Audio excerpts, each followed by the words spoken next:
I'm not an expert, nor am I a professional. Nope, I am just a guy looking to leave today greater than I found it. And if you're like me, you are constantly looking for ways to improve yourself. My name is Wade, and this is the place where we learn to be better together. It's time for the Daily Good. Making a difference. Standing for what's right. A better tomorrow starts here. From the Do Good, Be Great studios, you're listening to the Daily Good.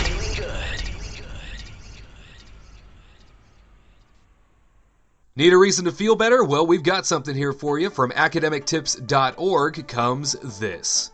A philosophy professor stood before his class with some items on the table in front of him. When the class began, wordlessly he picked up a very large and empty mayonnaise jar and proceeded to fill it with rocks about 2 inches in diameter. He then asked the students if the jar was full. They agreed that it was. So the professor then picked up a box of pebbles and poured them into the jar. He shook the jar lightly.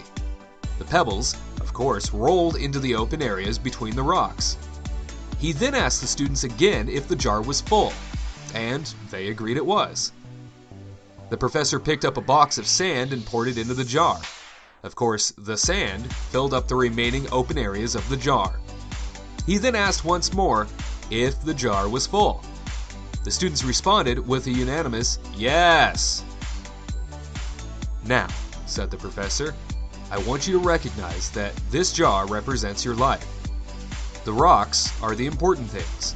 Your family, your partner, your health, your children, things that if everything else was lost and only they remained, your life would still be full. The pebbles are the other things that matter, like your job, your house, your car.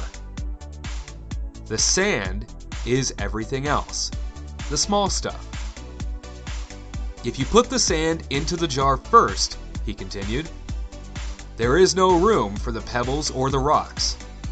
The same goes for your life. If you spend all your time and energy on the small stuff, you will never have room for the things that are important to you. Pay attention to the things that are critical to your happiness. Play with your children. Take your partner out dancing. There will always be time to go to work. There will always be time to clean the house. There will always be time to give a dinner party or fix the garbage disposal. Take care of the rocks first, the things that really matter. Set your priorities because the rest is just sand. Never miss a Daily Good podcast by subscribing to us on iTunes, SoundCloud, or Stitcher by searching Do Good, Be Great. My name is Wade, and we will see you next time on the Daily Good.